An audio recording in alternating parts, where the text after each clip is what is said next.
c'est d'avoir des gens qui nous parlent vraiment de ce qu'ils font la main dans le cambouis, comment ils se sont formés vraiment sur le terrain, parce qu'en tant qu'étudiant, on se rend bien compte qu'entre ce qu'on nous apprend à la fac et en fait sur le terrain, c'est quand même deux mondes différents, puis c'est vraiment ce qu'ils font sur le terrain qui fait qu'on est, qui est notre pratique, quoi.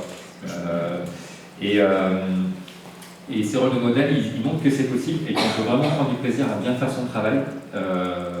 Et que c'est pas justement une gageure de tout déconstruire ce qu'on a appris, ça peut même faciliter la vie, parce qu'il y a plein de médicaments, enfin, tous les nouveaux médicaments qui arrivent, la plupart du temps on n'en a pas besoin, par exemple, donc ça facilite quand même bien les choses. Et ça, par exemple, il y a quand même des modèles qui sont super intéressants. J'avais demandé à Louis-Adrien Delarue, bon, il est aussi à du format web, c'est pas parce que c'est un copain aussi que je dis ça, mais lui, quand il me racontait sa trajectoire en tant qu'étudiant, surtout comment il pratiquait sa médecine aujourd'hui, et les outils qu'il utilisait, les choix qu'il apprenait à faire, etc., mais je trouvais que c'était hyper stimulant et hyper... voilà, je pense que des étudiants, là, ça serait, ils se diraient, ah mais si c'est vraiment possible, et même ça a l'air vraiment classe, finalement, de pratiquer comme ça. Et ça, je pense que c'est vrai qu'au format net, c'est ce qu'on essaie de faire quand on intervient, c'est pas pour faire notre prêchi-prêcha, les conflits d'intérêts, machin. Je pense que ce qu'on peut apporter, c'est vraiment du savoir vécu, du savoir expérientiel, comme on dit, c'est du savoir chaud, quoi, vraiment sur le terrain. Et c'est là, à mon avis, qu'on peut se rencontrer et qu'on a des choses aussi à échanger.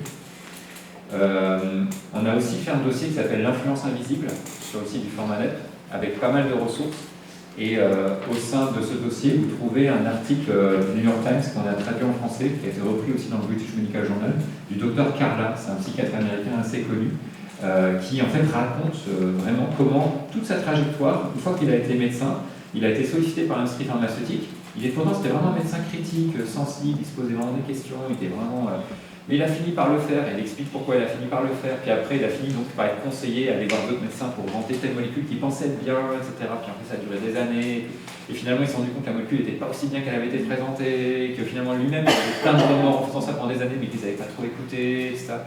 Puis finalement, il a fini par arrêter de faire ça. C'était tout un cheminement. Et aujourd'hui, il milite pour que les choses changent. Il anime une newsletter, il essaie d'alerter ses collègues, et il a fait un rapport aussi aux États-Unis. Mais vraiment, cet article, il est très, très... voilà, c'est aussi du vécu, quoi. Donc, je pense que par là, c'est par là que ça peut passer. Par rapport je reviens à cette question de modèle, par rapport à la question de la culpabilité qui a été évoquée aussi, quoi. Parce que là, je pense que, justement, oui, oh merde, je vais faire plein de conneries, mais comment je vais faire? Bon, déjà, de voir qu'il y a des gens qui s'en sortent, je crois que c'est la meilleure réponse qu'on peut faire. Mais aussi, là, il y a un article de Philippe Foucras, qui est médecin généraliste fondateur du format net, qui a écrit un article dans une revue canadienne de santé publique d'éthique qui s'appelle, une revue d'éthique, je crois que ça s'appelle Santé publique, c'est ça, qui s'appelle La résistance des soignants, où il parle vraiment de l'humilité, de l'importance de l'humilité par rapport justement à la formation médicale. On doit tout savoir, on doit être le Dieu sur terre si possible, et même au-delà.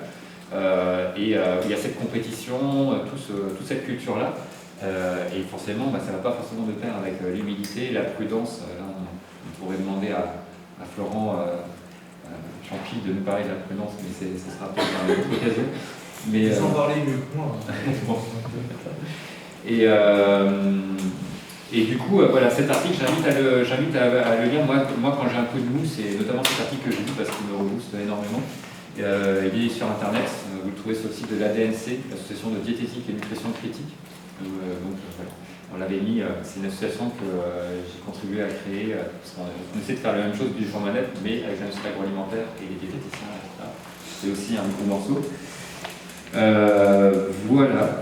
Et donc, par rapport aussi au mécanisme psychologique d'influence, il y a pas mal de choses qui ont été faites pour essayer de comprendre tout ça, et notamment, vous avez le livre de Howard Brody, qui s'appelle Hooks, de la relation. Je ne sais plus comment c'est un titre en anglais, mais Hooked Ethics, Pharmaceutical Industry and Doctors, un truc comme ça, qui date de 2008, où il y a vraiment, mais c'est le livre le plus balancé que j'ai pu lire sur le sujet, où vraiment il décortique les arguments pour, les arguments contre et tout ça.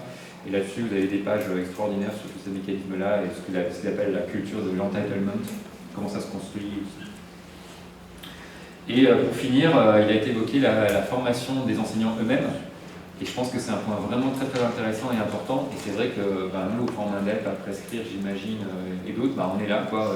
S'il y a des enseignants qui veulent échanger avec nous, évidemment. Et je pense que ce serait super intéressant. Et là, je pense que nous, si on était sollicité pour ça, on demanderait aux étudiants de nous accompagner, notamment aux étudiants de la troupe du RIF, parce qu'on a parlé de pédagogie inversée avec Luigi Flora.